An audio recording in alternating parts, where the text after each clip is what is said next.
Magandang umaga, Suki. Ang orasan natin ay alas 7:36 po ng umaga. Mayo 8, 2017. Okay. Bago tayo maghimay-himay balita, siyempre mag-sign on muna tayo mga kaibigan sa ating tuloy-tuloy na programa po mga kaibigan. Suki, mga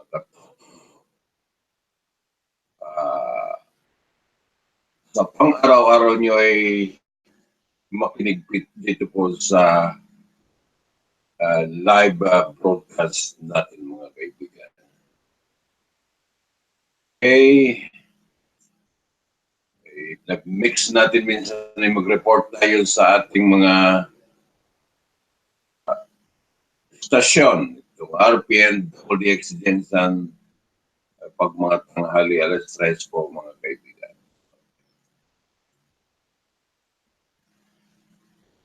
Ito na ang linya natin. Kaya, yan po.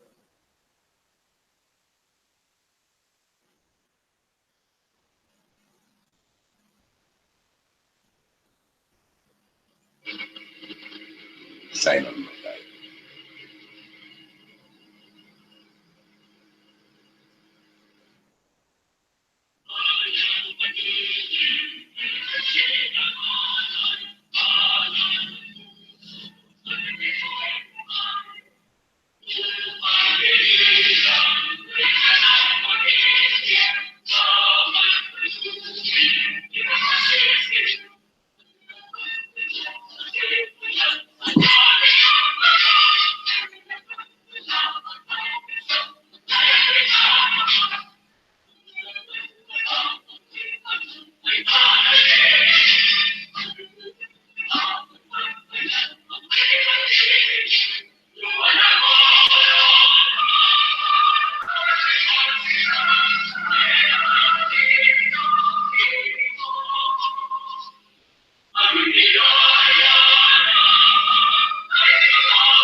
Okay, martial law sa Mindanao since Mayo 2017.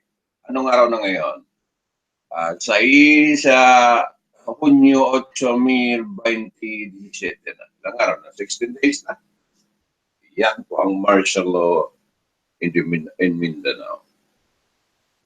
Sundan natin ay pagkilala natin sa ating himpilan po mga kaibigan, no?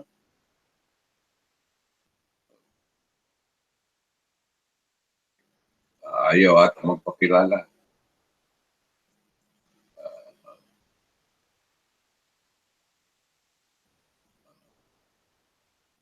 Ayan. Ang Mindanao Special Opinion Balita at Ibaha ay tumatalakay sa mga isyu pang kasalukuyan at nakauhon. Makapolitika, makaopinyon, makakomentaryo at balita ang programa ito para sa lahat. Walang kinigalingan, walang kinakampihan, at walang pinapanigan ang programa ito. Ang programa ito ay public service sa kahanginan at trabaho lamang. Okay. Itinaasan ng nabasa ko rin yung ilang araw yon nung isang gabi. Itinaasan po ang bounty reward money itong si Ustad Istlon Totoni Hapilon.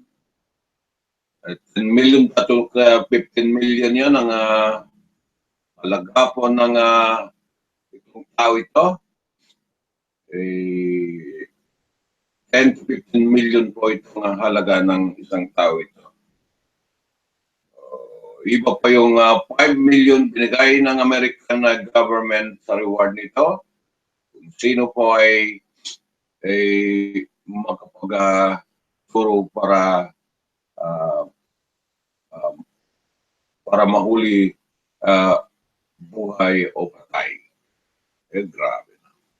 Itong si Ustad Estilon na Toto ni Hapilon. Siya lang emir ng mga grupo ay mandirigma dito sa Kalakhang Mindanao. Itong si Toto ni ay emir daw ng di umano ng ISIS dito po sa Southeast Asia at sa Pilipinas po mga kaibigan. Emir. Ibig sabihin sa Arabic term emir, leader ba? Emir parang leader o kaya mga president. Itong si Ustad Estilon Toto ni Hapilon ay yan po ang bounty reward niya po mga na madulas,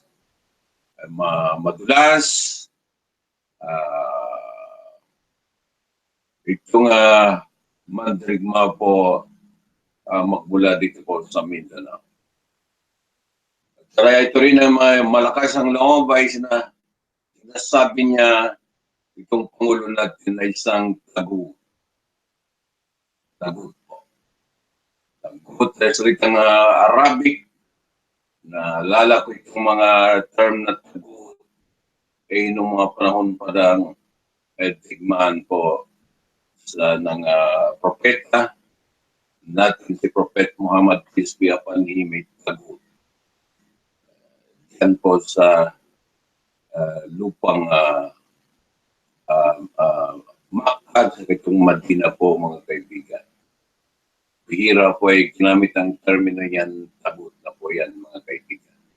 Ginamit po ni Ustads Estilon Toto ni Hapilon ay laban po sa matapang din ng tao. Itong si Presidente Rodrigo Duterte, itong galing po din sa Mindanao. Magkatunggali ay isang matapang at saka matapang, malalaman natin po kung ano ang kahinatnan po yan. So, itong Pangulo kasi sinabi niya kagabi, ay siya ay makapayapaan din po. Makapayapaan po. Ayaw din niya ang objective niya ay makapayapaan po din mga kaibigan. Kahit ay nakadeklara ang martial law, yung ibig sabihin ay para sa kapayapaan po ang ibig sabihin ng Pangulo. So, wala itong mga usapan between mga sektor ng ating pamahalaan at itong mga mandirigma. Wala, talagang ubusan ito po mga kaibigan. Kung sino ang matibay yan ang matira.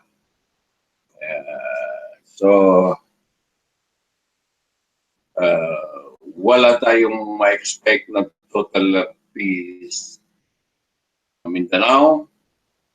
Kung gano'n ng mga pahayag, mga declaration po ng ating mga magmula sa pamahalaan at saka rin naman itong mga galing sa mandirigma. Ito po sa Kalakhang Mindanao. Itong si Ustad, nasabi natin po Ustad Estilon Toto ni Hapilon, isang Arabic speaking itong si Ustad Estilon Toto ni Hapilon. Balita lang natin sa ngalan ng pamamahayag. Wala tayong tayo ay mga news ay dapat po ang mediator. Mediator tayo ang role natin. Mamagitan ba? Kaya medyo tayo ay mga mediator po tayo ay ibig sabihin magbigay lang po ng information. Wala tayong ibang objective kung hindi ay magbalita, ay mediator. Yun ang ibig sabihin po mga kaibigan. Pagkilala mo na tayo.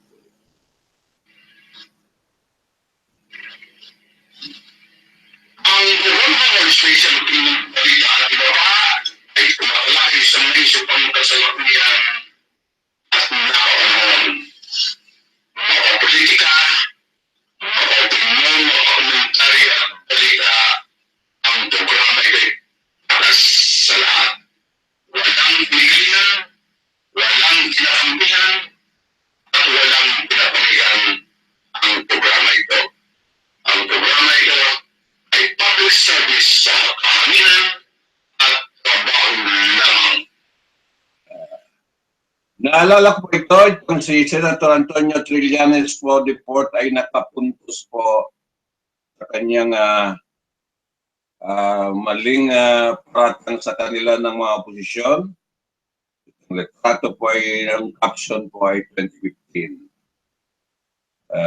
2015 po ang caption. Ang kilala ko lang daw na tatlo.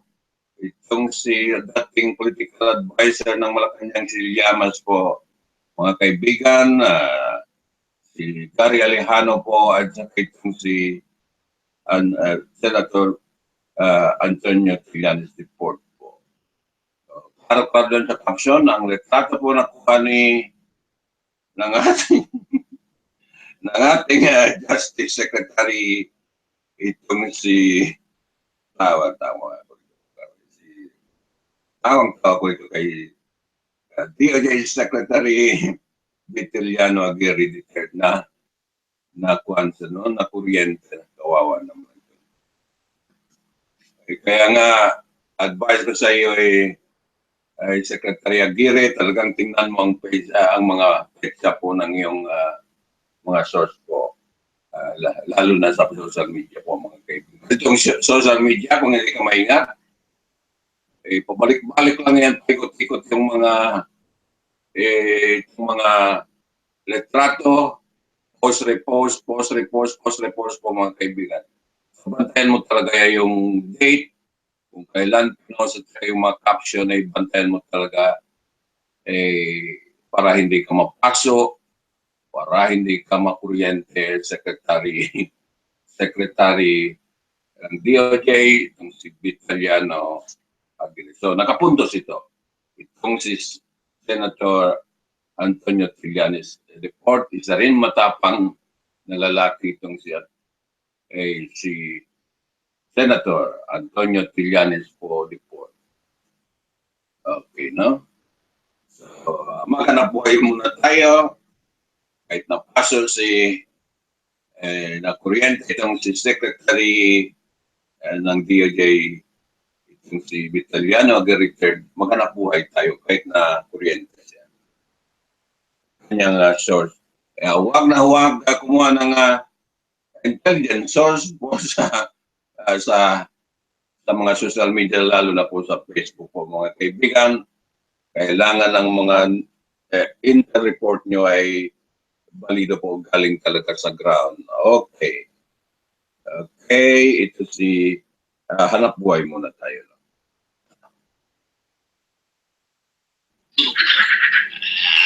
Yan naman, pre. Nagkanoy ang nag-receive. Malikaya ng mga butang na magkahatag ng peligro. Magkapog nag-classifier sunod sa mga transmission structures. Gamay naman tayo ni pre. Gamay na lagi, pre. Pero, diyan magsugod ang peligro. Yan yung pinapayubak ko hindi. Sama sa papananong kahoy doon sa transmission structures. Pagtao ng mga tinas. O pagtungkol ng kabalian. Tungkol sa mga struktura na magkahatag ng peligro. Usa ni kay ang mga butang nga makahatag og kadamog sa atong palibot. Ilabi na sulod sa mga transmission structures. Papaigma, mabinantayon, kini pahinumdum hatod kaninyo sa NTCP, National Grid Corporation of the Philippines.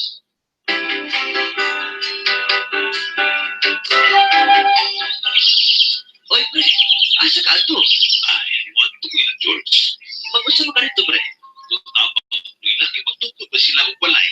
Mao ba? Asa po David, pre?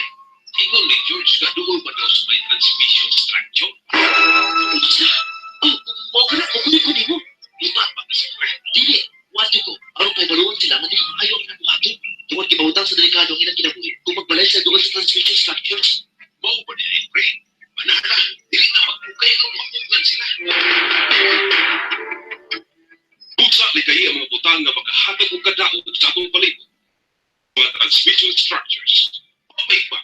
Ang mabinantayon kay kinitanan alang usab sa atong kaayuhan. Kini pahinumdum hatod kaninyo sa NTCP Corporation of the Philippines.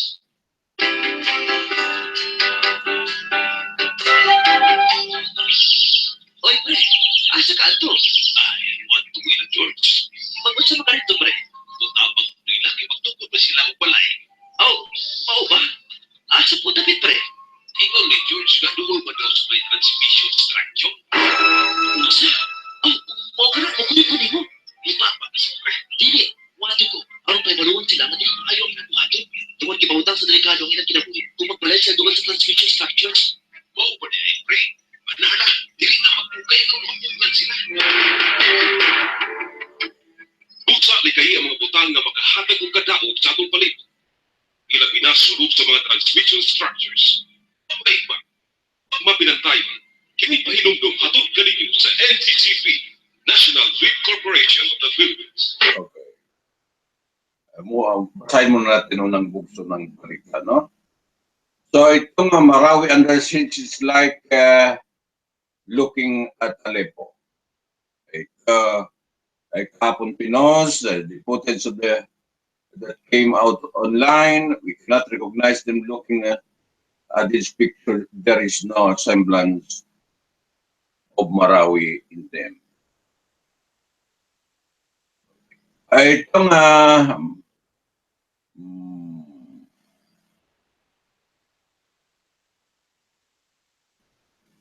Itong caption ay natakot po itong mga tao ay tumakbo po dyan ay sa area. Marawi City, Philippines. It's like I'm looking at the Syria, Aleppo. This was what Dia Alonto Adjong, Assemblyman Dia Alonto Adjong said about the scenes of destruction he is now seeing in his hometown. The footage that came out online on Facebook, we cannot recognize them. I was raised here in Marawi City Hall, all in my life. Looking at this picture, there is the semblance of Marawi. Oh, no? Hindi picture ng Marawi. Baka ito'y gawa-gawa lang na, no? Sinabi mismo ni Adjong. Adjong, the spokesman of the Provincial Crisis Management Committee here in Marawi, said Tuesday, June 5, image of destruction in Bangalo, the heart of Marawi City, once among the region business trading center. Nearby, barangays surface the past days as 100 of a trapped resident are rescued or are able to escape. Aleppo, meanwhile, was one Syria's largest city and is a former economic powerhouse. Now, it is the epicenter of the vicious war where Syrian government troops, Syrian rebels, and terrorist fighters linked to the Islamic State, ISIS group are fighting for control. 2 weeks of heavy clashes but turned down high-rise building occupied by the combined forces of the two local terrorist group, the Hometown Naughty Group of Marawi, the Abu Sayyaf Group faction from Basilan. They have become the target of airstrike and other heavy weaponry. The high-rise building made perfect nest of enemy sniper from the roof. They could see approaching government troops who can turn into easy target if they are not careful. Yan.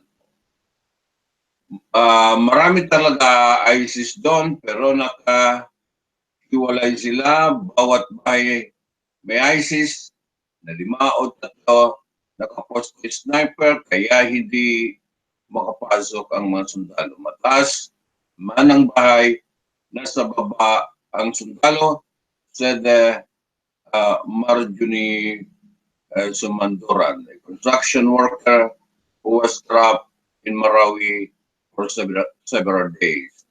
There are many ISIS fighters, but they are spread out each house. There are 3 to 5 ISIS fighters. Their sniper are well positioned. That is why the military can get in the houses they occupy are tall, while the soldiers are on the ground. Sa advantage position po yung kalaban. Nakapresto. And then ay itong mga kasundaluhan natin ay nasa ground po ay kayang-kaya ay isa-isang bala lang po ay matamaan kung ay pumasok po sa target. Kahit may tangke pa, matamaan ng RPG, rocket proper the grenades, ang tangke even if the military has tank. The tank can be hit by the enemy RPGs, Sumandoran added. Sumandoran and fellow Christian friend, brave and escaped from the combat soon, recently after a stray bullet pierced the wall of the house he was hiding in and hit his leg. The news found him at a clinic, the provincial capital, waiting to be transferred to a proper hospital in Ligan City. These are the same enemy, sniper, that have prevented him from retrieving dead bodies on the street, a tragedy for Muslims who are supposed to bury their dead within 24 hours. The classes are now on its third week. The military admitted the war against well-trained and heavily armed terrorists is not easy, especially because most of them grew up in the battles and know how the nooks and crannies of the place. Sanay na ba? A sniper can paralyze the movement of the whole company, even a battalion, said Major General Rolando Bautista. The ground commander heard news in an earlier interview how a military raid triggered Marawi attacks. The mission of the military is to rid the city of a presence of a terrorist group and said it trapped civilian and hostages. Building had become collateral damage. Totoo yan. Kita naman natin mga building flat to the ground by powerful bomb, precision bomb, yung tinatawag saturated surgical ang tawag ng mga military doon. The military reported the terrorists have occupied the most because they know the truth won't touch it. The resident cries to end the airstrike grow louder. Civil society leader, men o manabilang 75 ang barangay upper Marinao is among those trapped inside the combat zone, said Samira Tumawis, a former member of the Bangsamoro Transition Commission. Gutuk said Manabilang has been texting them to stop the bombing and several days starting last May 26, but the message have now stopped.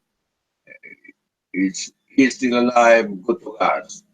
But even after the military airstrike, here the Sona soldier, the bombing continued.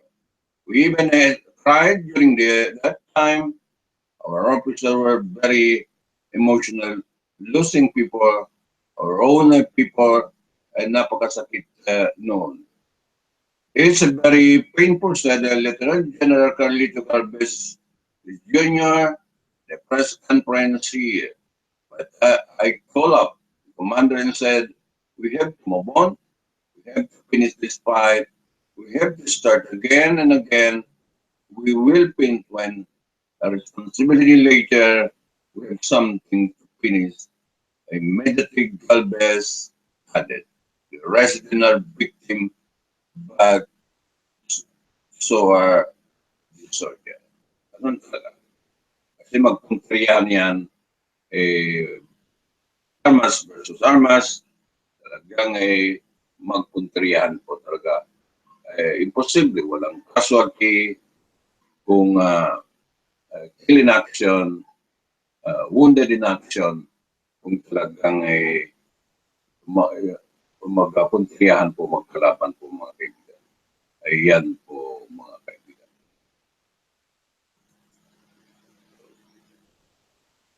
Kalungkot. Ganun talagang kira.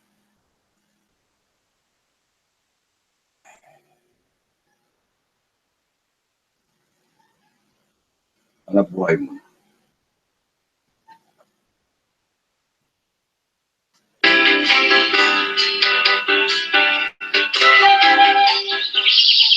Oy, pre, asa ka ato? Ay, want to win, George. Mag-usa pa ka rito, pre.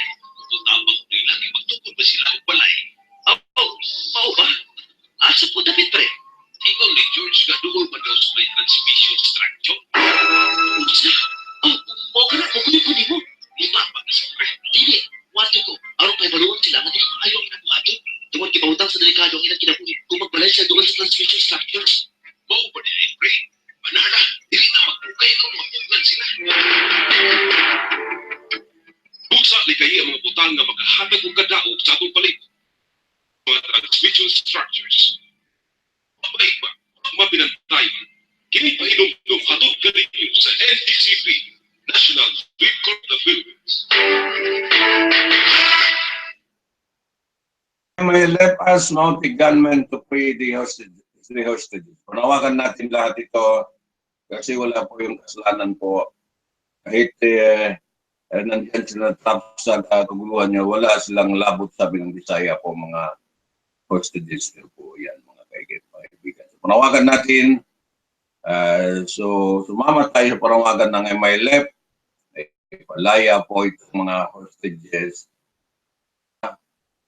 Vicar Father Teresito Sugano po mga kaibigan, palaya na wala silang kasalanan po dyan sa kaguluhan na yan. So, na biktima lang. Biktima sila mga kaibigan. So, panawagan natin na sinabi ito ni Gadali Japar, itong Vice Chairman of MILF for Political Affairs. Panawagan siya na ipalaya itong mga hostages ng mga kaibigan. Wala naman kasalanan. Iligan City, the top official of the More Islamic Liberation Front, has also for the release from captivity of Catholic priests and more than 200 other civilian held by Islamic State-inspired militant in Marawi City. We appeal to those who are still holding captive Father Tito Teresito Sugano to release him in the name of peace, said my left Vice Chair for Political Affairs, Gadali Japar. Kasalukuyan Chairman ng BTC rin si Japar, Sugano Vicar General of the Prelature of St. Mary in Marawi, and a chaplain of the Mindanao State University was snatched by militants in the early hour of the siege on the city last May 23, along with the two lady church worker. In a proof of live video release by the militant last week, Sukanov said he was part of a throng of some 240 individuals being held captive by the militants in an undisclosed location. Speaking amid the ruined building, he specified that he was with a female professor of the MSU who lady church worker, who were the one taken with him, the prelature, 2 male and 5 female teacher of the Dansalan, some 200 carpenters, house help, children, youth, Christian, and the Sabanan people. Suganov is a priest, a religious leader in the time of Prophet Muhammad, a respected so much religious leader and non-combatants like children, women, the elderly. Said Jafar also chair of the Bangsamoro Transition Commission BTC.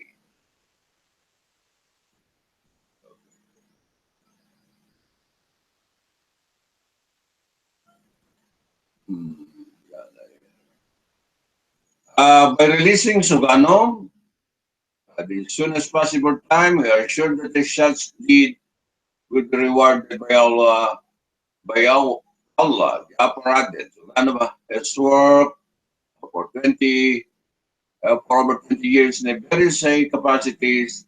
The prelature which was established by the Vatican in the mid-1970s to provide a reconciling presence among the Muslims. Apart from interfaith dialogue, apart from the interfaith dialogue, Sugano has been active in helping Maranao activities, at least advance the cause of a clean election. The MLF has been helping the Philippine government set up a peace or humanitarian corridor in a bid to rescue civilians still held up in homes and building for some 2 weeks now, unable to flee to safety for fear of being hit in a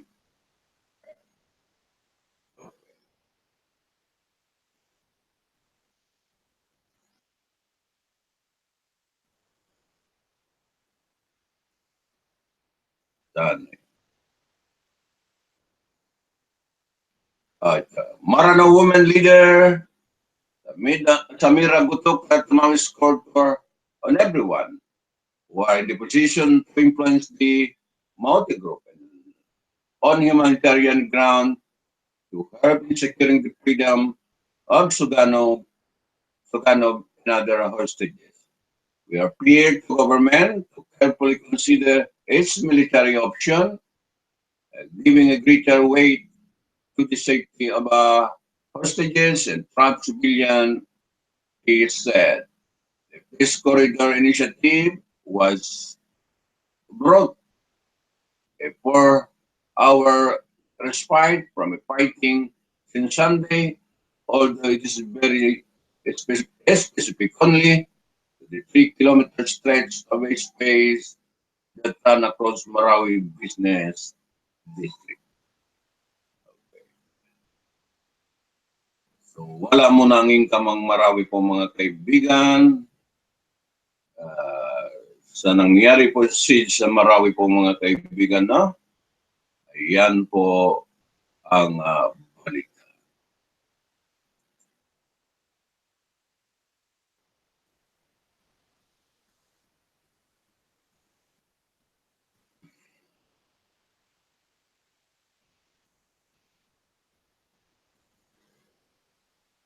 Ano po?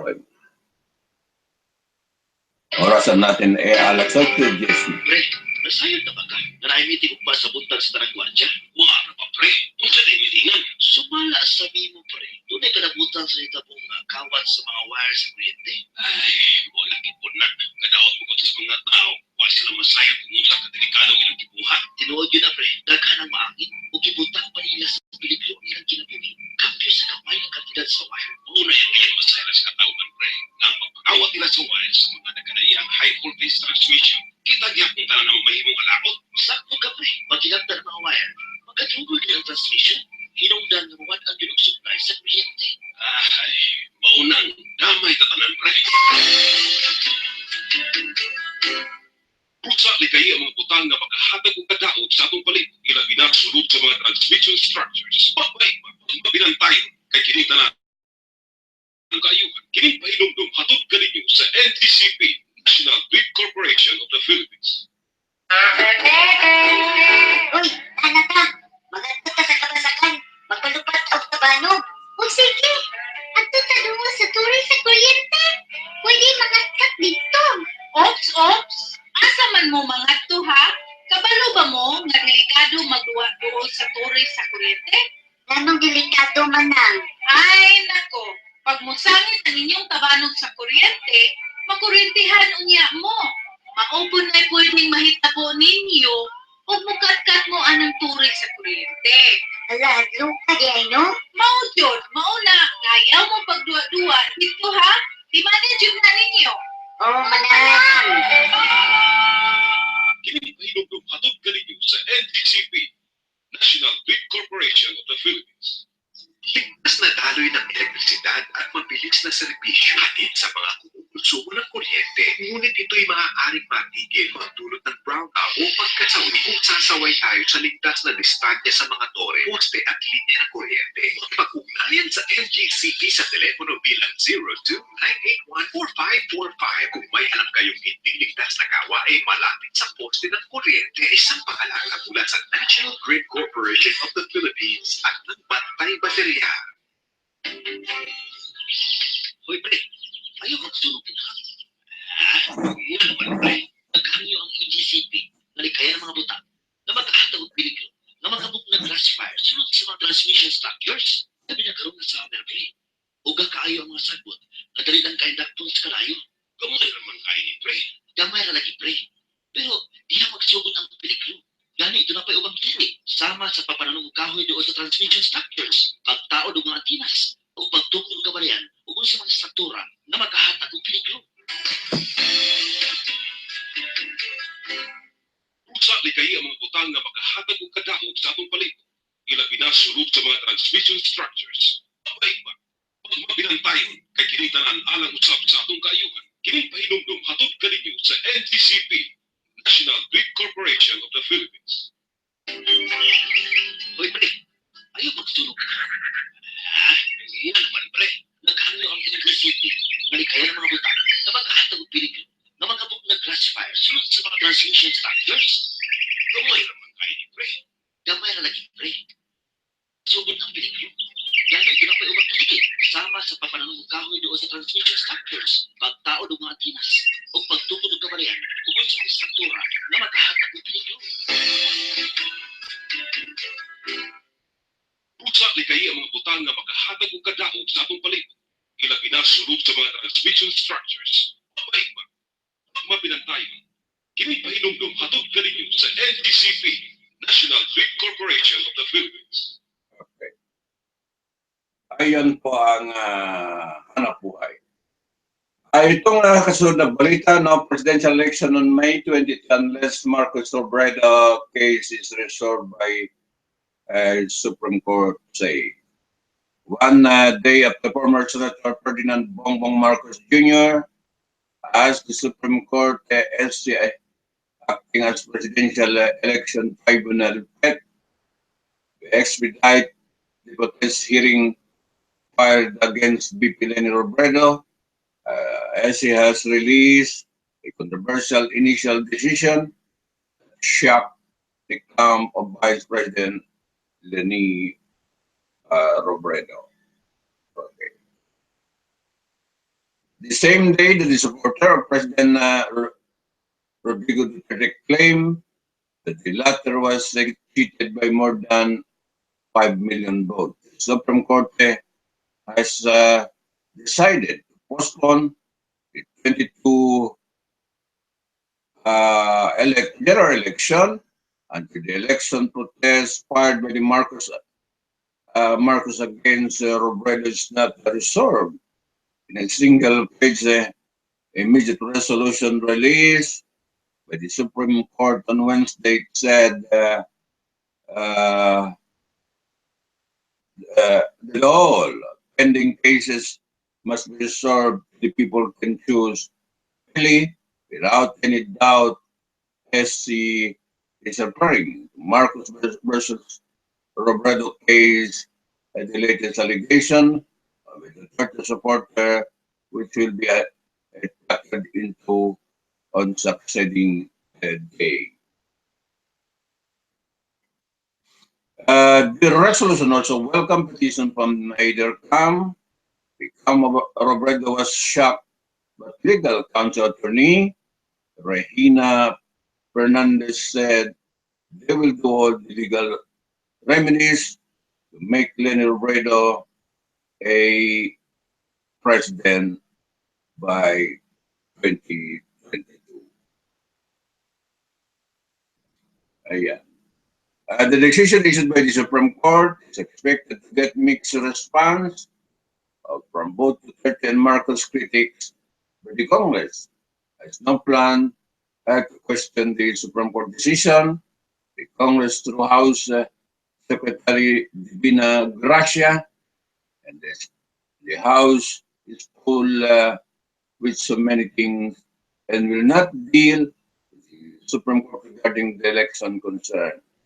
Marcos versus Robredo case expected to roll faster according to the said resolution. The Supreme Court also said that the cancellation of the 2022 direction will give the Comelec enough time to find replacement for a Smartmatic. It has been the subject of all cleaning during the past and previous election, mga kaibigan. Yan ang plano i-postpone na ang election. Nako, malaking sakit ng ulo naman ito. Kung mag-postpone naman ang election, papayag kaya yung mga opposition yan? Ewan na lang. Hindi yan papayag.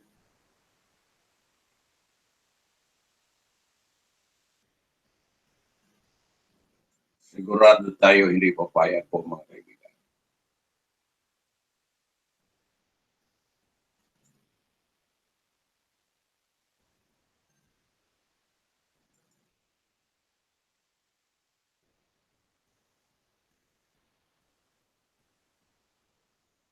Hindi papayag ang tagapusa. Alas 8:19 na po ng umaga, no? Okay.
Ito nga, Army PNP foil terror attack in Mindanao. Meron naman po ito. The Battle City Police and Military on Tuesday recovered a short rifle and explosive in a raid on the house of a suspected terrorist in Daturin, Sinsuat town in Mindanao province.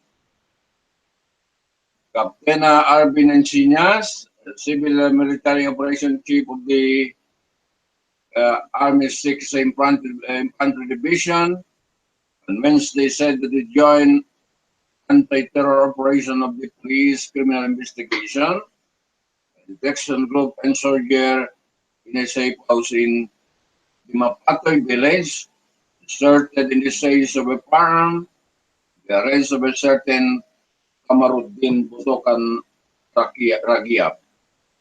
And Sina said the operative, responding to an intelligence report, the presence of armed men who were not in the vicinity during the early morning raid. Recovered from a Ragiab house were 9 rifles, 2 shotguns, a 45 caliber pistol for improvised explosive, for improvised explosive device, and rifle grenade is also recovered was an Islamic State banner.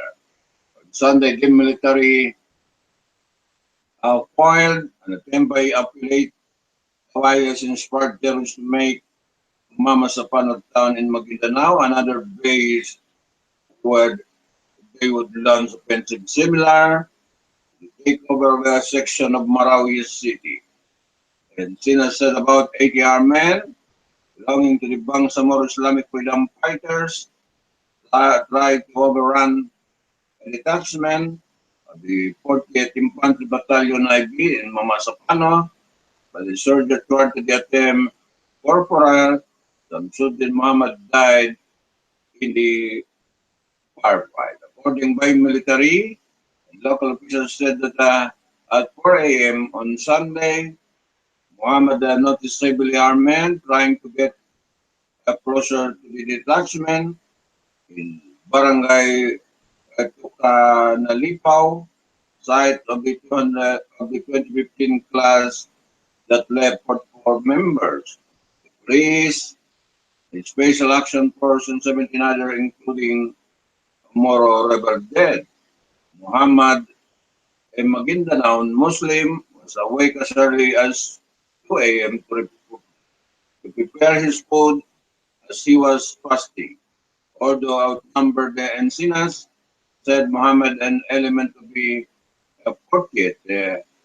IB manning the detachment stopped the attacker and killed at least 4 of them. Okay.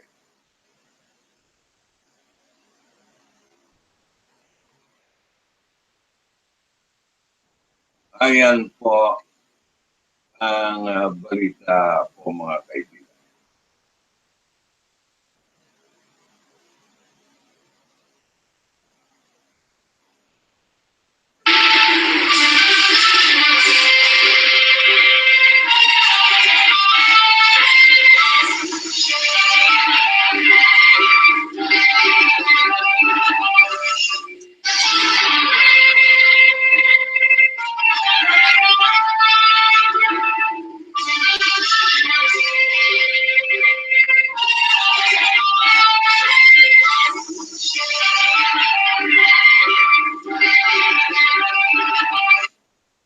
Ang susunod na balita, ang orasan natin alas 8:24 na Armed Forces of the Philippine Martial Law here in the arrest of a rebel suspect President Duterte martial law proclamation in Mindanao, serving the military crackdown on the people involved in rebellion.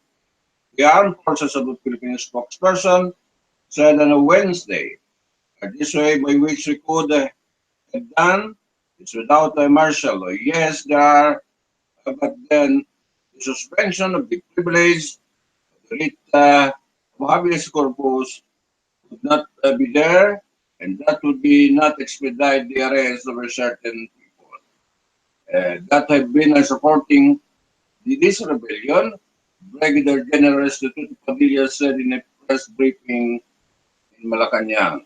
So far, Padilla said government forces has detained a Kayamora Mauti father, the Mauti brothers who led the attack on Marawi last month. Arrested with Kayamora on Tuesday were his second wife, Kongan Alfonso Maute, Arjon Salazar Ismail, Ben Sali Tingao, and his wife, Nurjan, the daughter of the Maute patriarch. They were apprehended at the task force Davao checkpoint in Sirawan, Korea. The apprehension of the Maute patriarch is a significant step to prevent and suppress future terrorist acts, and we thank the task force Davao for its quick response, said Presidential spokesperson Ernesto Bella. Ayan po ang balita.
Ito ngayon, nakuryente si Secretary Aguirre, the Justice Secretary for Perfect News. May katanungan po rito mga kaibigan. Pero bago natin basahin ay maghanap buhay muna, no?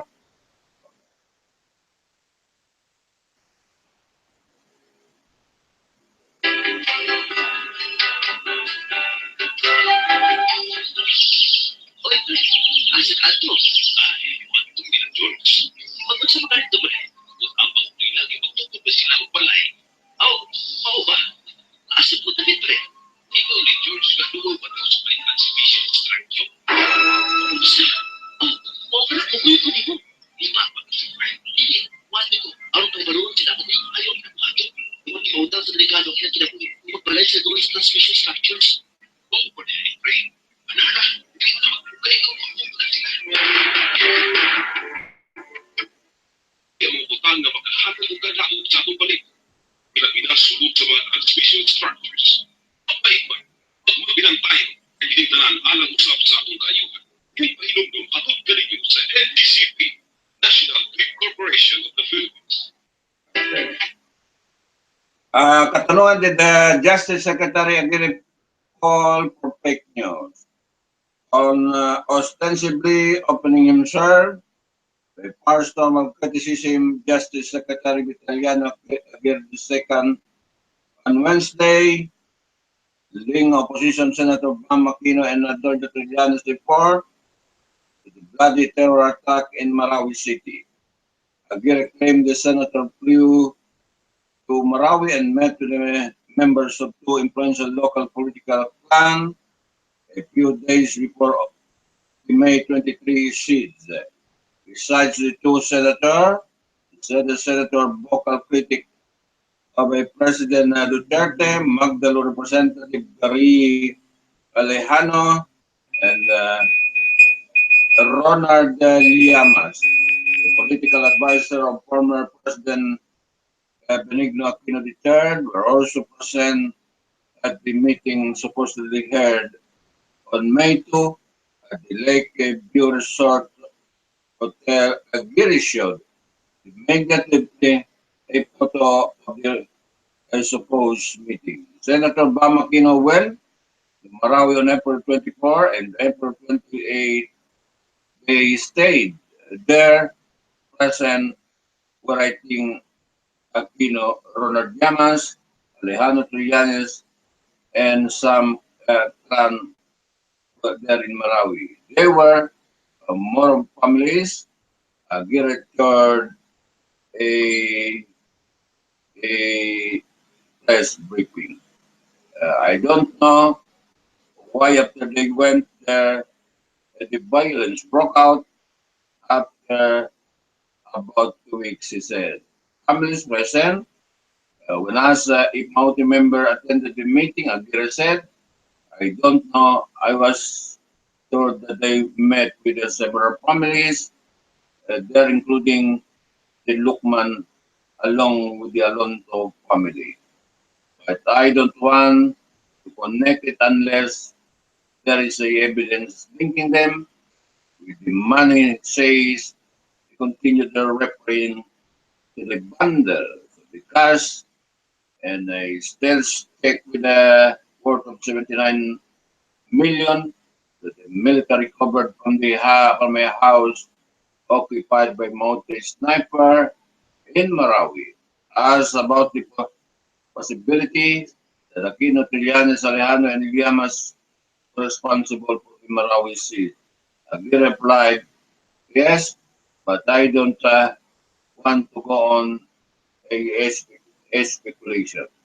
Press to elaborate, said it will not be investigated, but it's possible, it's a probable.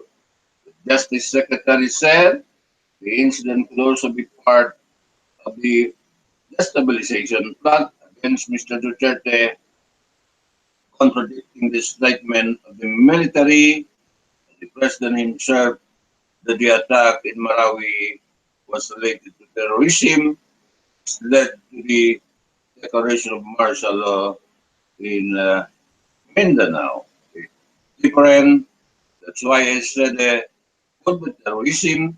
This could be the spark that why the terroristic act Marawi happened. He said there was agitation. Uh, Ito na nga yung Facebook photo. Aguirre was apparently unaware that the photo of the alleged meeting in Marawi was posted on Facebook fan page created by the president supporter on May 13 or more than a week before the terrorists mounted the attack. As seen in the photo, Trillanes Alejandro Llamas, former Pampanga Governor Mark Lapid, another man unidentified, in another Facebook post as a Ceriles. Stories identified Aquino as the mastermind of the Marawi siege were also first shared and posted on several pro-Duterte blogs and known sources of fake news, including dugongmaharlika.com and allthingspinoy.com. The real also identified himself, Deputy Public Relations Officer on Mindanao, the Vice Governor League of the Philippines said the picture was taken on September 4, 2015 at the Iloilo International Airport. Denial, another sure Vice Governor Maminta Radyong browser to Aguirre's claim that the Alontan Lucon families met with the Aquino allied a politician. I categorically denied that such a meeting over took place. Adyong said. Ilanes denied being in Marawi. On May 2, he said he had not been to Marawi in the past 3 years. The incompetence of the Aguirre is only a match of his stupidity. I would advise him to avoid getting his intel from Facebook. Conspiracy theories, Yanis said. Aquino said he was in the Senate on May 2, and certain and earlier on the day he spoke at the commencement exercise of the Polytechnic University of the Philippines. Alejandro called a peddler of lies. Not for the tragic event in Marawi, that would even be very funny. Iliama said in a text message that I will no longer want to dignify fake news. Somebody should seriously study filing a case against Aguirre being a fabricator of dangerous lies, said Ipugao Representative Teddy Bagilat. Bagilat said the people accused by Aguirre would be the last to orchestrate something that would risk the life of our soldier and civilian. Ayan po ang balita. Na kuryente si DOJ Secretary Aguirre.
Meron pinadala sa atin na kay yung mga suki natin, si Mario Buante Andahao. Mark your calendar, Pope Francis is asking every person on earth, mga maniwala sa Katoliko, Pope Francis is asking everyone on earth to take 1 minute on June 8 at 1 p.m. your time zone and bow your head wherever you are and pray for peace everyone according to his or her own tradition. Sa lahat ito, no? Sa lahat ng religion at I ask that you pass this on to everyone in your email for their we all know the power of prayer. Years, the storm heaven with us one. Date June 1, time 1 p.m. for your time zone. Peace in the world. What? Peace in the world po ang purpose mo mga kaibigan. So gawin nyo, kung Muslim kayo, magdua, mag-supplication. Lahat ng yung mga Christian believe magbaw ng head nila, yung mga ibang religion ay ganun din po. Basta exact to the 1 p.m. Your time zone. Kung anong oras ay saan ka lugar, yan ang gagawin nyo. Ang date yun ay ang purpose is in the world. Nakalarma na. Kapayapaan po sa mundo. Maraming bombing. Saan ay sumabog na po ang bombing sa Manchester, sa Indonesia, saan na po mga kaibigan, sa Marawi, sa Aleppo, Syria. Ang solusyon ay maraming prayers po mga kaibigan. Solusyon lang ng tao, hindi solusyon ng Panginoon. Baka hindi na masawata itong mga problema sa kapaligiran sa buong mundo po mga kaibigan. So, ito ay pinasa ng suki natin, si Mario Buante Andahaw. Binasa ko na public announcement, Mario Buante Andahaw. Okay. Orasan natin alas 8:40 na po mga kaibigan na. Mahaba-haba ng ginukulang problema ang programa natin mga kaibigan.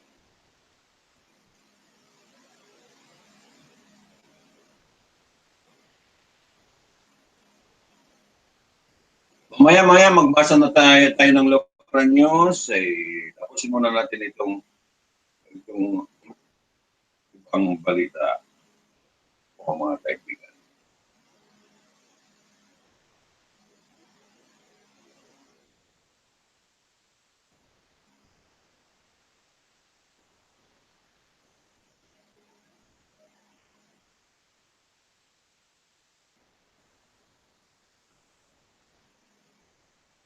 Itong protected battle in Marawi feared, na ganun man yan revolutionary, mga revolution ganyan. Yung mga fight ganyan itinran niya ng tirada Hindi man yan ubusan Tira takbo, kaya protected battle po ang ibig sabihin niya. Protected battle in Marawi feared, Marawi City when pump anti-tank weapons hidden in the most demonstrated and mastery of the terrain. Islamic gunmen hold up here are proving a part tougher opponent that military chief expected. 2 weeks after gunmen waving black flags of the Islamic State IS group rampaged through Marawi, a Muslim majority city. Initial assertion from the authorities that the conflict would be over the day have given way to warning of a protracted battle. The advantage of the enemy is their mastery of the terrain. They know who were even the smallest alley lead to, and they are free to go around Major General Rowan Rimas, an operation officer of the Philippine Marine, a third reporter in Marawi this week. They know where the government forces are coming from and where they are taking over. They have snipers, and their position are where defended Rimas said. Defense Secretary Delpina Lorenzana admitted at the start of the conflict the security forces were taken by surprise when dozens of gunmen appeared on the street of Marawi following a failed raid to capture one of the elusive leader Ustad Hapilun Totoni Isnilun Totoni Hapilun. Of their leaders, they emerged from home in Marawi, the big Islamic city in the mainland Catholic city, Catholic Philippines, 200 residents, and went on a rampage that included taking a Catholic priest hostage, opening up 2 jails, and destroying many buildings. Sana and military officials have since said they are unexpectedly interrupted plan by the militant to take over Marawi in a spectacular event to show that the IS has arrived in the Philippines and was intent to carving out of a local territory. They initially estimated there were about 100 gunmen, but later said there, there was as many about 500, a supplemented by the foreign fighter, including Czechia, Saudi Arabia, and Yemen. The fighter also had a surprisingly large arsenal of military hardware, including rocket-propelled grenades, and so far in house table amount of ammunition for high-powered assault rifles. There was indeed a bigger plan, and it was supposed to wreak more havoc. Brigadier General Restituto Padilla, the spokesperson for the military, told reporter on Wednesday. Last week, Senate was shown a video of the terrorists plotting a far more sophisticated attack on Marawi than they assured they launched there on May 23. So ay balita po sa mga foreign press, first reported the video and quoted the military chief of staff, General Eduardo Año, saying the image showed the intention of a dismember portion of the Philippine territory occupying the whole of Marawi City and establish their own Islamic state or government. Authorities said two brothers, Marawi surname Maote, were key leader in the battle, giving a terrorist a crucial home ground advantage that US show allowed them to withstand a relentless air campaign of bomb and rocket strike. Roughly 10% of Marawi held by the terrorists, as many tunnel and basement that can stand 227 kilo bomb. Lieutenant Joar Herrera told agents French News on Monday. Even most have tunnels. Herrera said, adding that the fighter were using them to escape the bombing as well as to store high-powered weapons. There are or part of the dynamic of the battlefield that make it more difficult for us. He added, Herrera said a military protocol code for most Islamic school known as the madrasas to be spared from airstrike and artillery, a limitation exploited by the gunmen. A resident built reinforced bunker and tunnel in underneath their houses after a 1970 moral uprising led to large part of the city being burned. Rudin Alonso Lukman, a senior Marawi politician, told AFP. The Mautiar, in partnership with the Abu Sayyaf leader, Ustada Isnilon Totoni Hapilon. The target of the initial raid, whom the military guard as the ISIML or its top leader in the Philippines. Military official believe Hapilon was still in Marawi, adding to concern that the terrorists were running as far more complex and extensive operation than authorities initially believed was the discovery on Monday in a house of gunmen had been using over 50.2 million pesos in cash.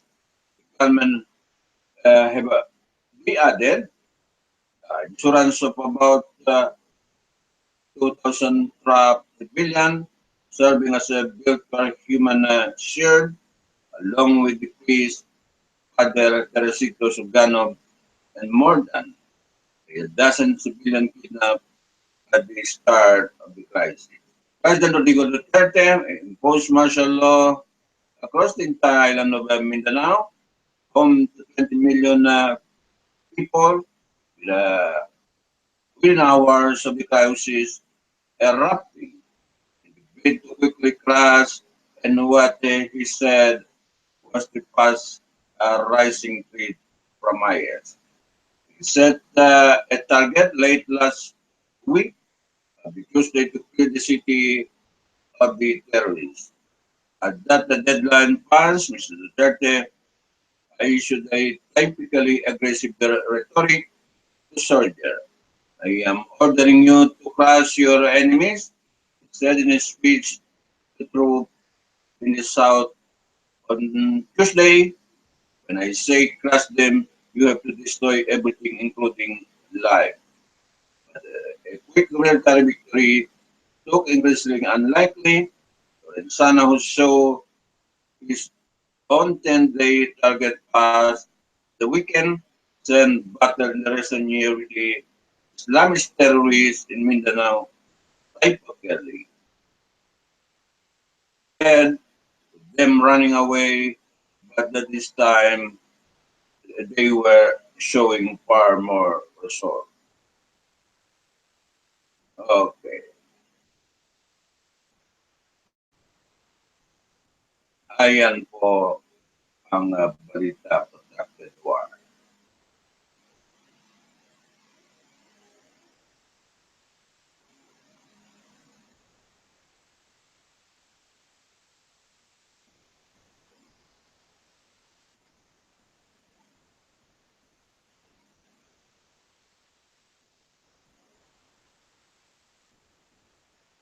Mahaba na lang ginugol natin ang balita na. So, magpahinga muna din maghanap buhay muna.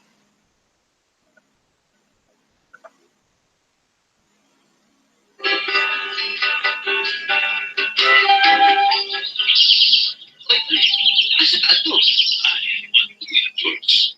Magpasa ba ka ito, pre? Tapos, di lagi magtungkol ba sila o balay? Oh, mao ba? Asa po David, pre? Ikaw ni George ka doon ba doon sa may transmission structure? Usa? O ka na, magluto din mo. Di ba, pre? Hindi, wadyo ko. Araw kong maluwan sila na ayaw na wadyo. Tumag ipautang sa delikado ang kinabuhi. Tumagbalay sila doon sa transmission structures. Oo, pre. Ano? Hindi na magpukay kung mapukan sila. Usa kaya ang mga butang nga makahatag og kadaog sa atong palit. Ilabi na sulod sa mga transmission structures. Pagpaig pa, ang mga binantayan, hindi pa inumdum atong kaligyo sa NDCP, National Fleet Corporation of the Philippines.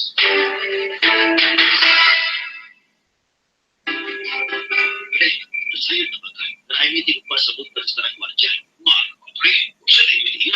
Wala sabi mo pa rin. Kung ka nabutang sa ito pong kawat sa mga wire sa kuryente. Ay, wala gid na. Nadaot ko sa mga tao. Wala sila masayang kung sa delikado ang buhat. Huwag yun ang pre. Naghanang maangin. Huwag ibutang pa nila sa Pilipino.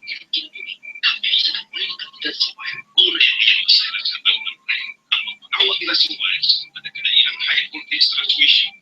Lagi akong tanaw mahimong alakot. Sakto ka pre. Maghilagdan mga wire. Magkatingkol kayo ng transmission. Hinungdan mo man ang binusupply sa kuryente. Ay, maunang tamay talaga ng pre. Usa kaya ang butang na makahatag o kadahog sa atong palibot ilang ginasulod sa mga transmission structures. Mabay, at mabilang tayo. Ikinitanan alang usap sa atong kayuhan. Hinumdum hatod kaninyo sa NTCP, National Big Corporation of the Philippines. Uy, anak ka, maganda ka sa kabasakan. Magpalupat og tabanog. O sige, at tutadungo sa tuloy sa kuryente. Pwede makakak dito. Ops. Asa man mo mga to ha? Kabalo ba mo nga delikado magduwa-duwa sa tuloy sa kuryente?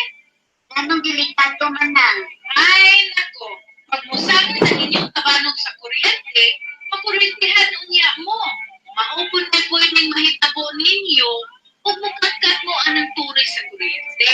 Ala, lupa di ay no? Mao jud, mauna, ayaw mo pagduwa-duwa dito ha? Di manage na ninyo. Oo, man. Hinumdum hatod kaninyo sa NTCP, National Big Corporation of the Philippines.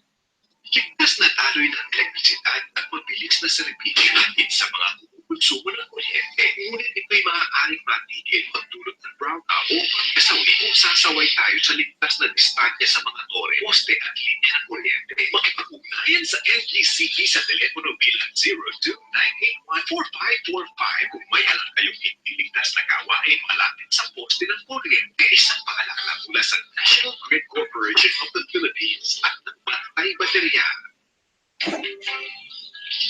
Hoy pre, ayaw magsulog din. Yun naman pre. Naghanyo ang NTCP. Nalikaya ng mga buta na magkahatang ng Pilipino na magkabukong na classifier sunod sa mga transmission structures. Ilang pinakalungan sa Mercury. Huwag kaayo ang mga sagot. Dalitan kayo documents sa kanayo. Kamusta naman kayo ni pre? Gamay na rin pre. Pero, di ka magsugot ng Pilipino. Ano ito na pag-ubag kini? Sama sa kapananong kahoy doon sa transmission structures. Pagtao ng mga tinas. O pagtungkol ka ba niyan? O kung sa mga struktura na magkahatang ng Pilipino.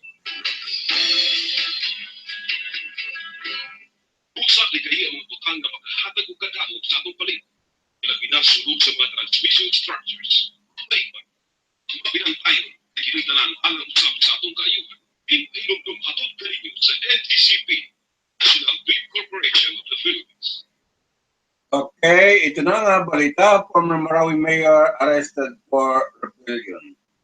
A former Marawi City Mayor was arrested for rebellion at a checkpoint in Misamis Oriental Thursday night, police said. Fahad Salik, a former husband of actress politician Alma Morena, was arrested at around 7:30 p.m. in connection with the Article 134 of the revised penal code for rebellion or insurrection at the checkpoint in Barangay San Martin, Villanueva. Article 134 states the crime rebellion or insurrection is committed by rising and taking arms against the government for the purpose of removing from the allegiance to said government or its laws. Police said they also confiscated a pickup truck. Mauti terrorists are now holed up in Marawi City at the battle to retake the city raiders home. Around 200 people have been killed, with around 2,000 civilian trapped while fighting in the city. Armored vehicle brought in more than Philippine Army troops in concerted effort to rout out Islamic fighter. President Rodrigo Duterte placed Mindanao under martial law following the Mauti attack in Marawi City Therefore, ay ayon po sa balitang ito. Dito na si sa litrato, naka-t-shirt puti itong si former mayor ng Marawi, si Pahad Sali. Kahapon po ito, naka-alarm po ito mga kaibigan. Nabasa ko yung kagabi, partial lang. Ngayon ay complete balikan na po mga kaibigan.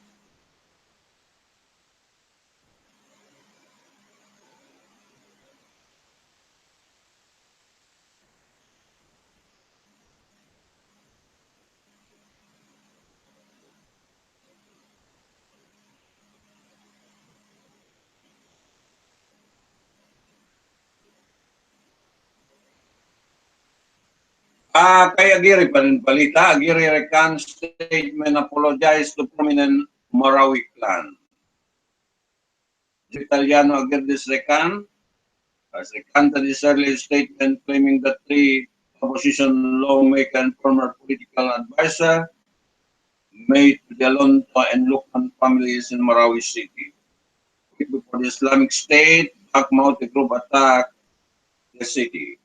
Aguirre, in a statement on Wednesday afternoon, said there was no intent to implicate two prominent politician clan in the southern city. Earlier today, the Justice Secretary said the Senator Paulo Bamakino and Antonio Trillanes report to his representative Gary Alejano and former presidential advisor Ronald Llamas may be involved in a destabilization plot against the Duterte administration by the group, the Alonto and Lukman families, due to the attacks. He said the alleged meeting took place before the clashes between the Mauti terror group and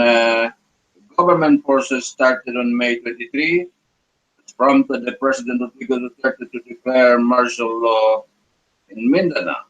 It said the effort of the opposition legislator to meet in Marawi would be a part of destabilize the Duterte administration. Aguirre said it's possible, it's probable that this said the meeting had agitated through in the city. However, in his latest statement, Aguirre said before the media, the meeting was heard between the leaders in Marawi later belonged to the minority bloc in Congress. He said it was only misquoted by the reporter saying is having said so. Both families have never been and shall never be a part of any plot, deploy, destroy, or cause harm to anybody or any property. Aguirre said in a text message after his earlier statement drew criticism from the legislator. He identified to be in this meeting. For the record, I did not say there was a meeting between the two families and some lawmaker prior to the Marawi seats.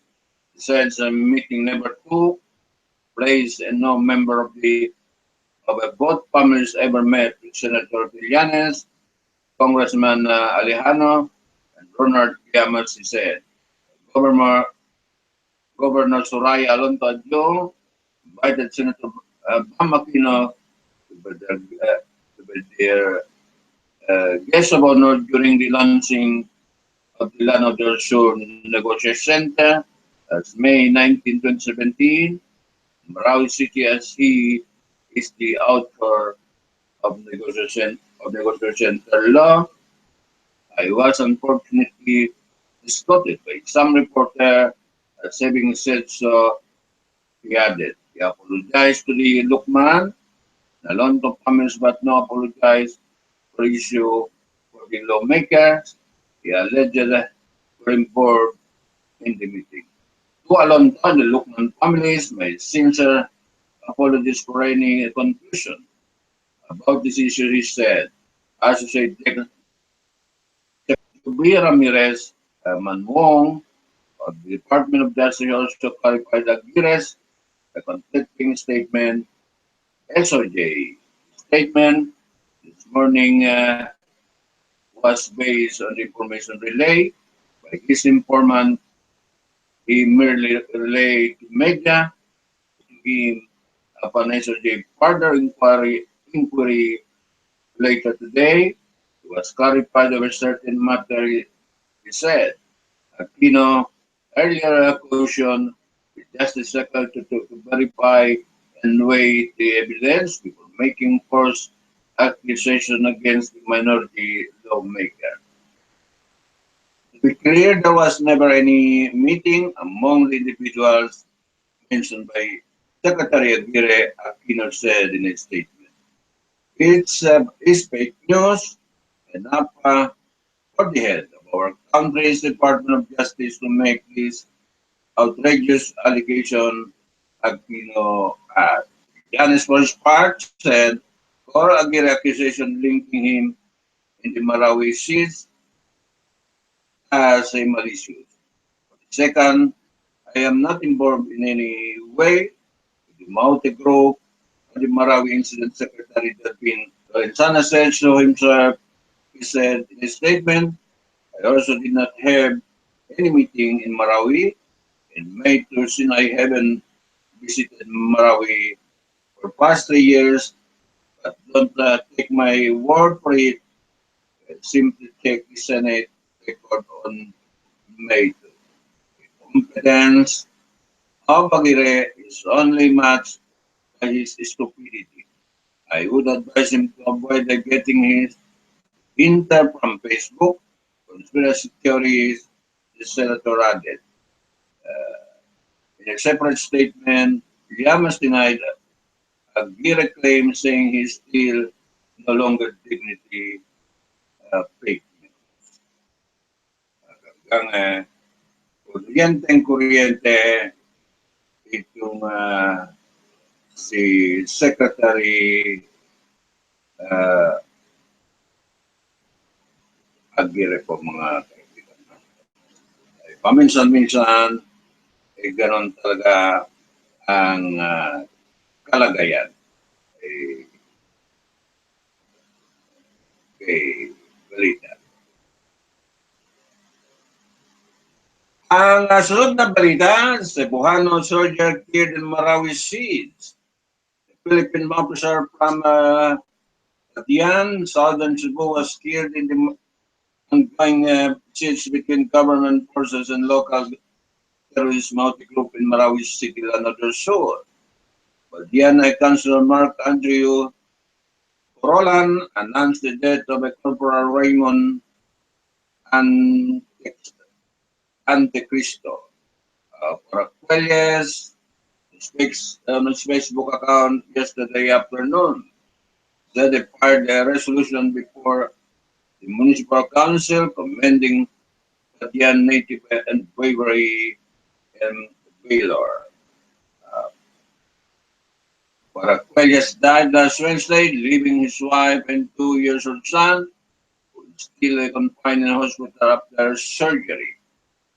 Roland wrote, our fallen hero from Barangay Manduyong, Badian, was killed in his senseless fight against the terrorism. He did not die in vain, but your death is a true mark of valor. Rest in peace, our snappiest, and good to you and to your comrades. Roland will talk with the Badian mayor, Carmen Citas Lumain, about giving financial assistance to Paracuelles family. He said that the Holy of the Paracuelles has not arrived in Badian yesterday. Paracuelles was among the destroyed personnel last Sunday. A support to combat engineer team when was hit during the exchange of gunfire with demoted group 3 days later, according to the Facebook page of the uh, 525th Mindanao Combat Battalion of PA Disaster Response Unit. Described as one of the elite combat engineer, was a member of the uh, Mandirictas Row Master. A portion of the battalion Facebook statement read, "Brother, you have done a lot of our unit, and for the armed forces, you have already proven your utmost love and dedication to the country. Now, it's time for you to rest in peace. Bro, thank you for the invaluable service you have rendered to the Sam home of Mandrigas. Mandrigas. You will remain in our heart and will always be pride of Mandrigas." Ayan po. Orasan natin alas 8, 9 na po mga kaibigan. Basahin naman natin ng ibang balita sa lokal. Lagay ko tama na yung mga balitang digmaan yan. Naman development, balitang development naman tayo po mga kaibigan. No?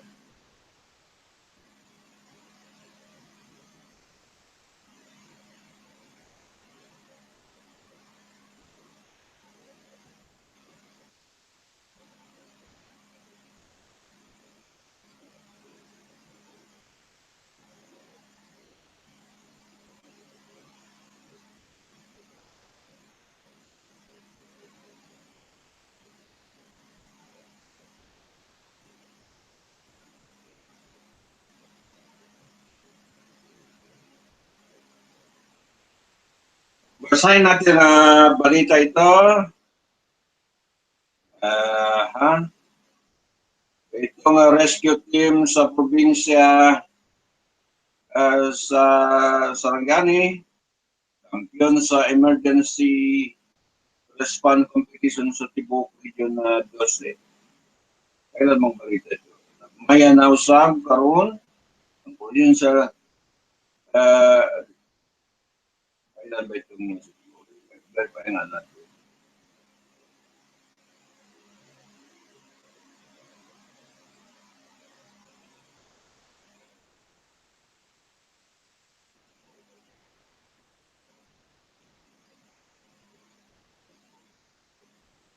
June 7, kahapon. So, basahin natin, June 7 kahapon po.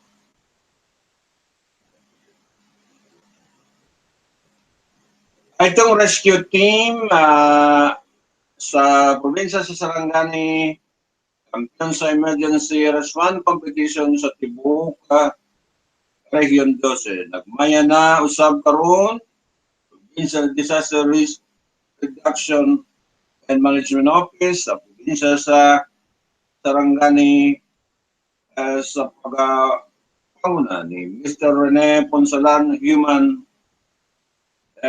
Gripa Balo, na ang rescue team sa Sarangani itawag sa Saber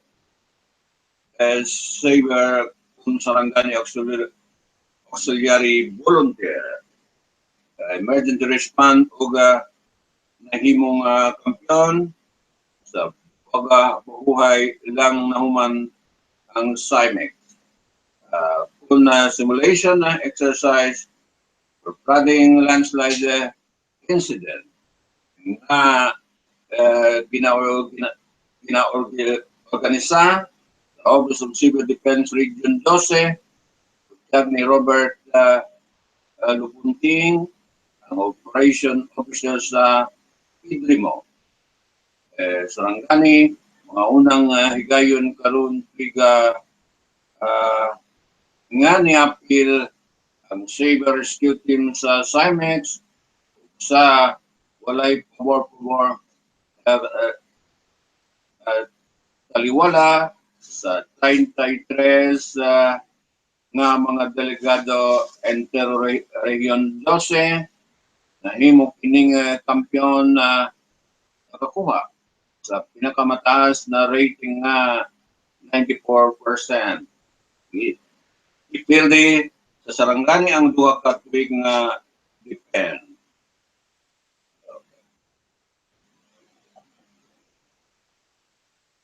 Ding kampiyon ang treasure rescue team sa Tacurong City, gisudikon, usad ni Jan Padric Abelarde, usa sa mga rescue team member nga 5, even ang ilang kuban sa maong 5 ka adlaw niyang emergency response competition nga sa ipatiyagayon sa dakong buwana sa 103rd Brigade sa Pulutana, landaga malungon gikan kay gikan Mayo 28, paingon Hunyo 2 nagsugod ang paindigay, pinaagi sa land navigation, isugdan sa rescue highline, paingon na sa mga hiling, victim management o cardio pulmonary resuscitation, 8 ka membro. Mataga team B ng 5 ka even ng buhaton, ang kini sulod sa 2 ka oras, pinahanlang hanas ang grupo sa pagbasa o mapa o compass, awod mangita karga mupatabok o mupahiluna sa mga biktima sa pagbabaha o kabalo mahatag og basic life support ngadto sa mga naigo sa kalamidad. Kauban sa Office of Civil Defense isip mga evaluator o kurado ang mga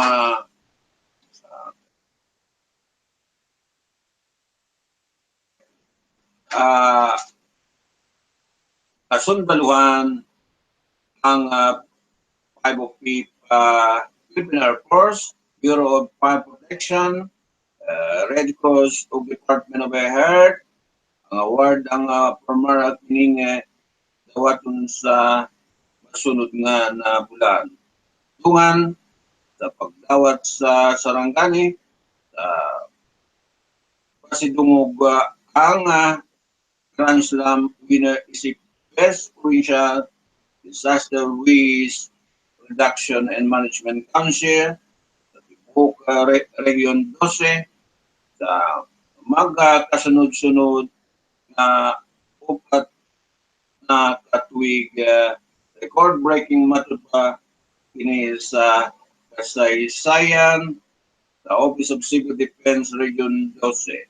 Ang Cybercon Sarangani Auxiliary Volunteer Emergency Response Rescue Team ang bilang kuban sa Centos kabuk mga volunteer ipanghatag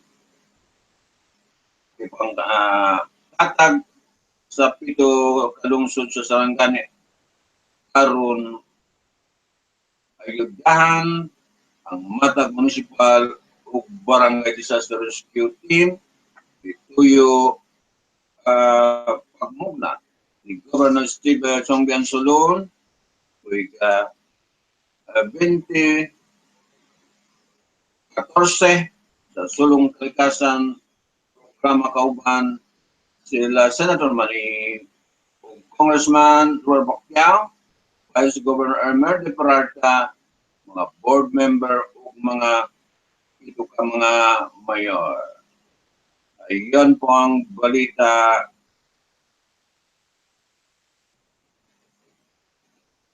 sa umagang ito.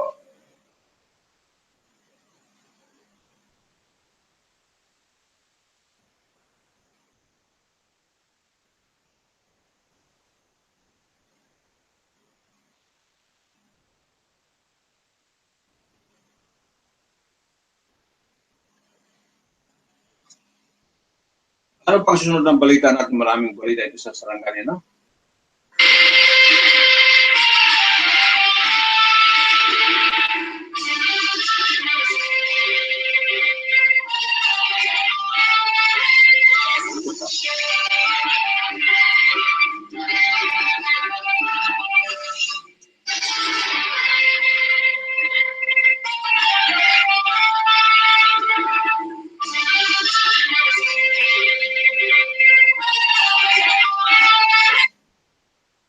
Itong balita ng health kay alang sa mga empleyado sa Kapitulo sa Sarangani, aprobado na ang programang edukasyon, bidayig nagpasalamat karon ang SPEU, kung Sarangani Province Employees Unions ang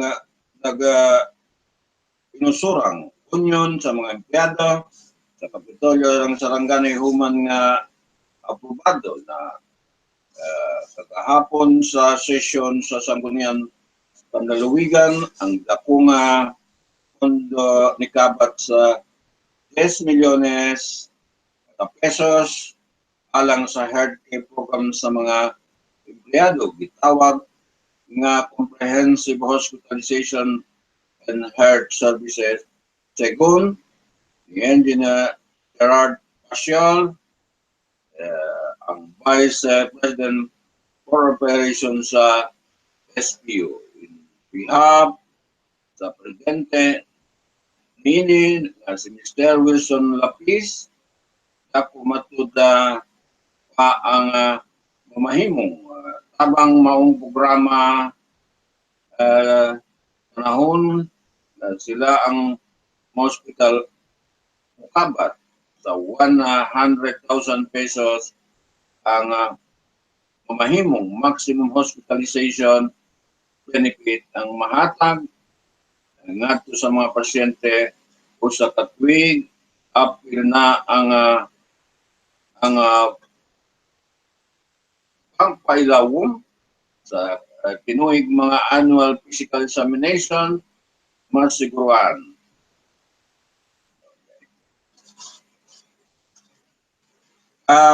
Oga kahimtang sa panglawas sa matag kwalipikadong personahe sa Kapitolyo kini ang programa ang kabahin sa CNA kung collective negotiation agreement tali sa mga trabahante oga sa management sa provincial government sa Sarangani.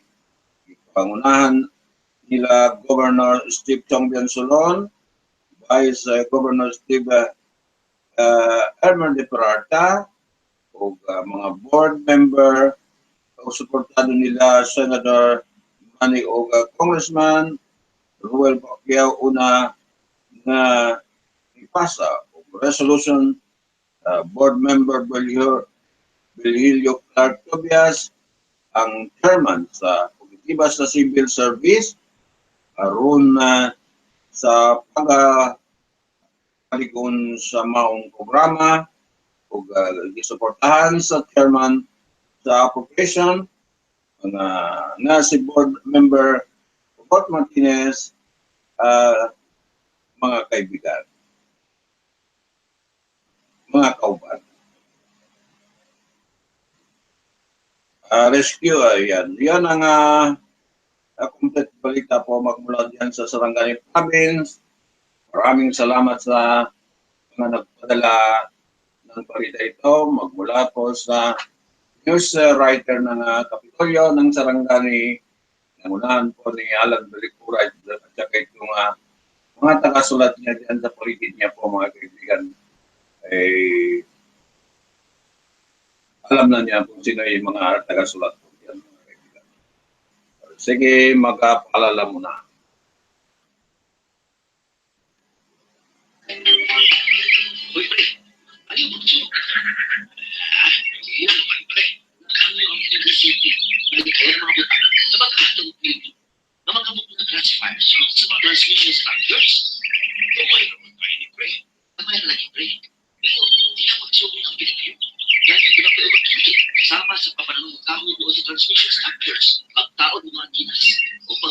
palayan kung gusto ng struktura na maghahatag ng tulong. Usa likay ang mga butang nga makahatag og kadaot sa atong palibot. Labi na sulod sa mga transmission structures. Maiba, ang mabinantayan, di pahinumdum hatod kaninyo sa NTCP, National Feed Corporation of the Philippines.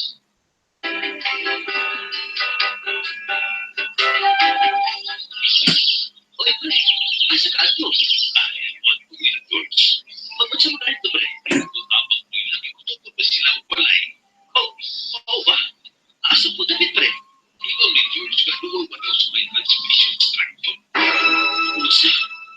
Okay, kung mo. Iba, pre. Hindi, what ko? Ang pagbaroon sila ako dito, ayaw na kumato. Iwag kibawag sa delikado ang kinakinabuhi kung magbalay sila doon sa transmission structures. Oh, pwede rin, pre. Anala, dili na magpapay kung magpapay sila. Usa likay ang mga butang nga makahatag og kadaot sa atong palibot. Ilabi na sulod sa mga transmission structures. Ang maiba, ang mabinantayan, ay kinitanan alang usap sa atong kaayuhan. Dili pahinumdum hatod kaninyo sa NTCP, National Feed Corporation of the Philippines.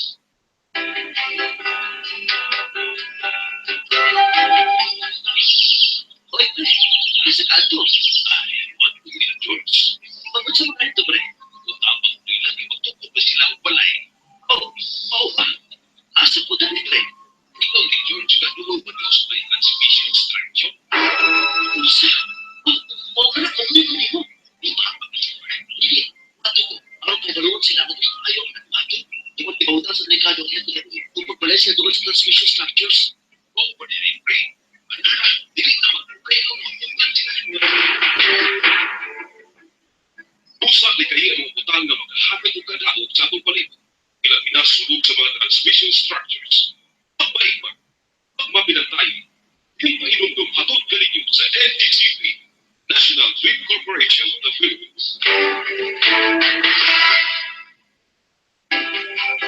Pre, nasilit na ba tayo? Naimitin mo pa sa buntan sa tanang gwardiya. Wala pa, pre. Kung saan ay mitingan, Sumala sabi mo, pre. Kung di ka nabutan sa ito pong kawat sa mga wires sa bilente. ay, walang ipon na. Nadaot mo ko sa mga tao. Pag sila magsayo, kung sa delikado ang ilang Noon yun na, pre. Daghan ang maakit. Kung ibutan pa niya sa Pilipino, niya kinabini. Ang pilit sa kamay ng katigan sa wire. una yung ilumasayas sa tawag, pre. Ang awat nila sa wires, ang high voltage transmission. Tingnan na kung ka ng mahimong malabot. Sakto ka, pre. Matinagdan mga wire.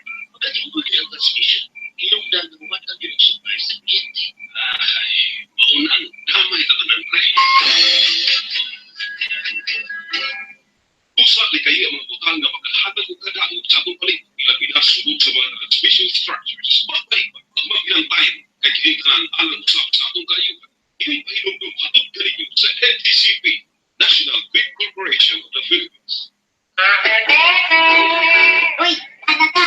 Maganda ka sa kabasakan. Magpalupat ka og tabano. O sige. Ato sa duwa sa tuloy sa kuryente. Pwede mangangkat dito. Ops. Asa man mo mga to, ha? Kabalo ba mo nga delikado magbuwa o sa turis sa kuryente? Anong delikado man lang. Ay, nako. Pag musangit ang inyong tabanog sa kuryente, makuryentihan unya mo. Maubon ay pwedeng mahitabo ninyo o mukatkat mo anang turis sa kuryente. Ala, adlong ka di ay, no? Mao yun, mauna, ayaw mo pagduwa-duwa dito, ha? Di manage na ninyo. Oo nga. Dili pahinumdum hatod kaninyo sa NTCP, National Feed Corporation of the Philippines. Ligtas na daloy ng elektrisidad at mabilis na serbisyo hatid sa mga kumukonsumo ng kuryente. Ngunit ito'y maaaring matigil magdulot ng brownout o pagkasawi kung sasaway tayo sa ligtas na distansya sa mga tore, poste at linya ng kuryente. Makipag-ugnayan sa NDCP sa telepono bilang 02-981-4545 kung may alam kayong hindi ligtas na gawa ay malapit sa poste ng kuryente. Isang paalala mula sa National Grid Corporation of the Philippines at ng Bantay Baterya. Hoy, pre. Ano yung pagsulong nila? Yun naman, pre. Naghanyo ang NTCP. Nalikaya ng mga buta. Maghahatid ng Pilipino na magkabuk ng classifier sunod sa mga transmission structures. Yan ay nagkaroon na sa Amerikali. Huwag na kaayo ang mga sagot. Nagalit ang kaindak mo sa kalayo. Tungkol naman,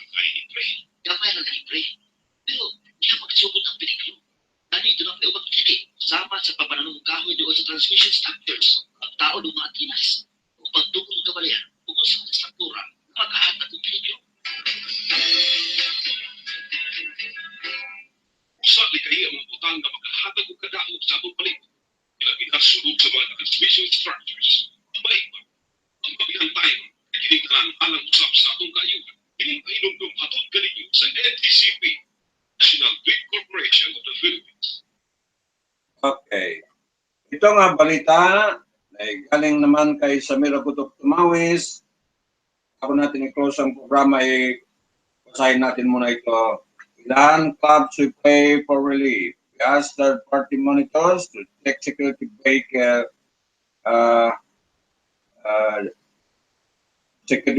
Day 17 Marawi crisis. Day 17 na. We thank all the 1,000 volunteers and donor par and wide advocates standing up for Marawi from as far as California. In Mindanao, we say Sangibu as salamat. We thank you for 1,000 times. This most special month of our lunar calendar, Laylatul Qadr, the last 10-day night of Ramadan, the night of power will come in a few days. We pray to the mighty heaven for relief, especially for this breathing mother, to live her newly born in Kumagompong, the nation Bohol, for discharge suffering. Seizure, that Iligan Hospital, many are traumatized and many not recover so soon. Talagang mahirap mag-recover yan. Baga ganyan kaguluhan na kakasamira, hirap makarecover yan, ang takot yan pa rin yan sa mga puso nila. To all those with a relative missing, locating relatives sa evacuees, refer you to the various hotline by the government. We follow up PNP Special Action Forces and security forces who are able to pick up elderly or standard civilians when given a clearance. And for with hands, the clubs not only for our families, everywhere prayer of 5 times a day. We ask that the hostages be kept safe, not beheaded, not harmed. Heirs are not dying for many who are seeing their homeland crumbling, and yet many are so reminding resiliency, ability to rise above all. Islam did not remind Qadar, but faith can only be in reality and coupled with the action. We must serve or serve. We are also leader in barangay, captains, Ipatanyo, Supidyo. List down your community members, organize yourself and locate them, find out if they are sick, refer them to the necessary health unit. In this regard, we thank all who express interest to join in Solidarity Caravan. Security authorities have yet to give a clearance. Marawi is yet off limit except for relief and rescue group who can only catch up in the capital for data gathering and coordination of a rescue. Yes. We also ask the DND, OPAP, and OP to help the Armed Forces of the Philippines in activating the Board of Inquiry so that abuses that have already been seen on national media can be addressed. We ask that the MILF take active participation as CCCS or third-party monitoring checking security vehicle that leaving Marawi City and passing through Iligan City checkpoint. We are coordinating with the MILF, TCS, recognize the mechanism by the government on awaiting the reopening of the humanitarian or peace corridor. The Mindanao, like Ekulintang, will sing again po. Yan po, the Mindanao, like ay kulintang, will sing again, sabi po ni Kaka sa Miraguto Tumawis, mga kaibigan. Isa natin para makapasa ang iba sa mga malayong lugar.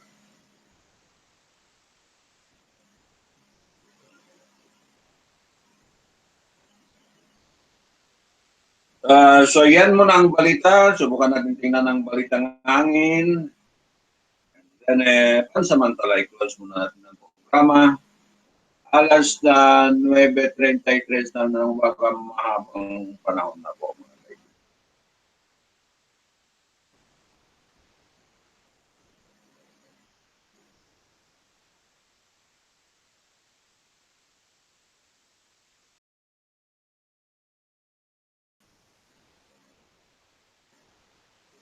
Saan ang balitang hangin? Ito na, balitang hangin. Balitang hangin sa Jensen po. Partly cloudy, like 91 na at 92 Fahrenheit. Sunrise 5 a.m. sunset 5 22 p.m. Pacific. Times 80%, 80 Fahrenheit, 2.77 Fahrenheit. Wind chill 83 Fahrenheit. Moonrise 4:55 p.m. Moonset 4:16. Humidity 83% po mga kaibigan. Precipita 0.4 millimeter, pressure 9.85 inches, visibility 10 kilometer, nabasa na yung sunrise po mga kaibigan. Ay wala na. Tapos na. 2.77 nabasa ko. Ayan po ang kompleto ang balitang sa umaga ito. Okay? Dito po ba sa programa Halo-Halo Special Opinion Balita, di ba pa partner po ng Absdamahan'Slive-Stream News Tv, the only informative news authority online. Ay, alam, balik tayo naman alas 10 mamayang gabi po mga kaibigan. Iwasan natin sumabay, pag-affect ng fasting po ng mga kapatid natin. Ngayon ang kanilang Ramadan po. Malapit na palang Laylatul Qadar na. Remind po, Kaka sa Mira.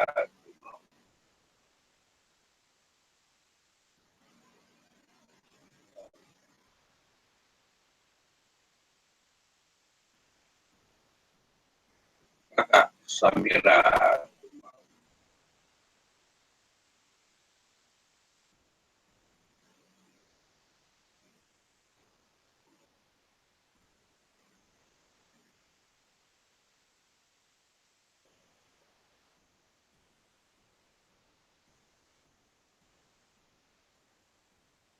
Abang programa.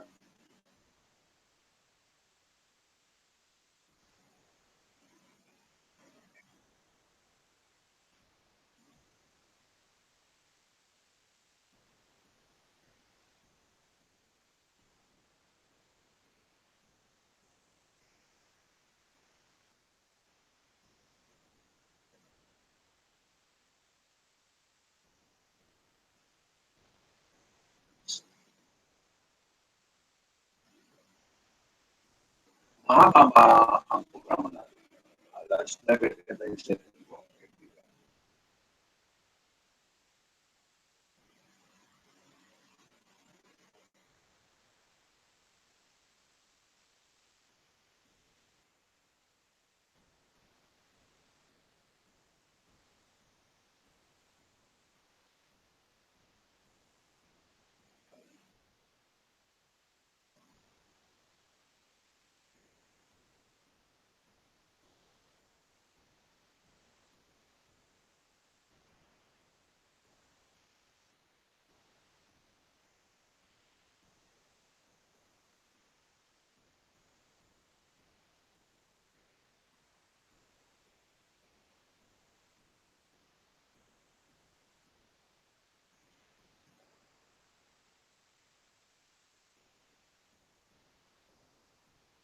Ayos. Salamat.